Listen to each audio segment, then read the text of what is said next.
Morning, Deck. Another week, another episode of ABM in the house. How are you today, and how are your travels? Hey Alex, morning. Lovely, great time away. A little bit of sun, a little bit of sand down the coast, and now back home here in Madrid. Oh, amazing. Very jealous, but I'm glad you got back in one piece. So look, we're coming to the end of the series. This started as an idea back in May, I think, where we wanted to help shine some light on how to do ABM whilst working from home. I think we've covered a lot over the past couple of months. Let's see what else we've got left in us. But in the meantime, how about we crack on with episode 8? Sounds like a great plan. Good stuff. Okay, well, so look, a quick recap for everyone. Last week we talked about ABM team structure, the new skills required, the fact that ABMers are like a new type of marketer with much more commercial and like data acumen. And while many companies choose to sort of outsource part of their ABM programs, obviously agencies like yourselves can become hugely valuable. What do you want to talk about today, Dan? Well, today it's all about measurement and ROI, Alex.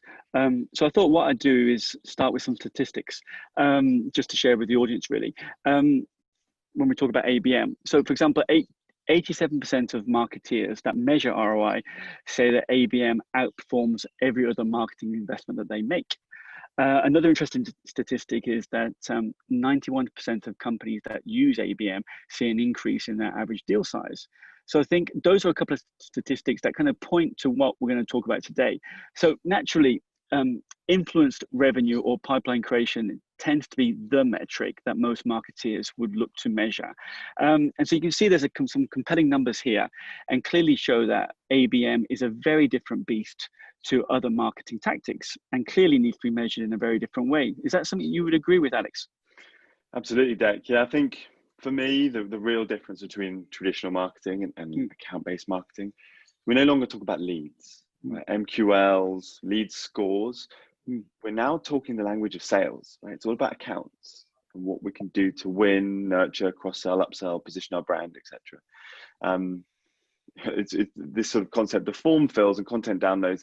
They've become more like triggers to engage rather than marketing passing over leads to sales and handing off accounts. So that's the big differentiator. The real ROI of ABM is revenue, right? Close one revenue on the board. That's what we all want at the end of the day. I suppose what you're going to think about is go back to those goals and objectives. You know, we spoke about this a couple of weeks back. Realign on those. What are you trying to achieve? Which metrics, measurement, improvement? It might be like close new accounts, acquire strategic accounts, increase your deal velocity, size, close rates, those kind of things. Maybe even expand your existing customer base. So once you've got that determined, now you can measure what you want to build your sort of revenue ROI dashboard around. So we kind of broke it down into 2 stages. That early stage. So it might be measuring the increase in RFP invitations, opportunities generated, meetings booked, discovery calls completed, sort of the actual value of pipeline qualified. So that's quite an early stage metric. Then you can look into the later stage. What's the actual dollar or pound amount in pipeline generated there? The account penetration, the portfolio penetration, share of wallet and win rate, those kind of things. Get that in a dashboard, measure those things, because those will ultimately point back to the revenue side of things. But I suppose it's not just about revenue though, is it, Dave? No, you're absolutely right, Alex. I mean, here at the agency, we measure the impact of ABM programs on 3 key business outcomes, and they are namely revenue, as you just mentioned, relationships, and then also reputation. So we've actually built quite a sophisticated dashboard that allows us to track each of these and their overall contribution to the success of any ABM program. So I think you've covered really nicely some of the ways to measure revenue. But if we look at the other 2 R's for a moment, so relationships. So what does that mean in terms of ABM? So your ABM program should be looking to identify and engage key stakeholders. You should be looking to deepen relationships, and you should be looking to develop advocates and brand ambassadors within your target accounts that would actually support and sponsor you. And so what you can measure there are things such as the number of key stakeholders that you've identified, the number of meetings with those stakeholders that you've achieved, or even, for example, the percentage engagement with content that you're actually serving up to those key stakeholders. And then when we move on to the last R, which is obviously reputation, here, this is really important. You're looking to influence the target account. You're looking to build reputation in new markets. You're looking to enhance credibility within that target account. And ultimately, you're looking what we kind of call the Coca-Cola moment, is that when they ask for the service, they're going to ask for you. And I think that's a key thing to look for. Now, in terms of metrics, you can measure, for example, the number of key contacts that have engaged with your content, the social reach that you're achieving within those target accounts. What is the brand perception that is being seen within those target accounts of your company, of your brand? Event attendance, for example, you know, versus the percentage of people that you want to attend within that target account, what percentage actually attend an online event? And finally, testimonials, case studies, panel participation, etc. These are all great things to measure to see what your reputation is within that target account. So reputational relationships, are you seeing those also, Alex, as key metrics for your ABM programs with your clients?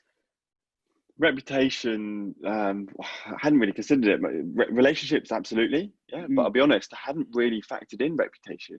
I can see how hugely important it is and how sort of ABM can influence that. I think that's phenomenal. Really nice reflection there. So, okay, yeah, so that's awesome. Look, we mentioned in last week's episode the importance of data. Right, this is doubly true when it comes to ROI measurement. Knowing what to measure and how to feed this data back into your ABM program to fine tune, enhance, optimize, etc., is absolutely vital for ABM success. I think a really important thing is share that ABM ROI dashboard with sales. That'll make a massive difference to success or failure of a program.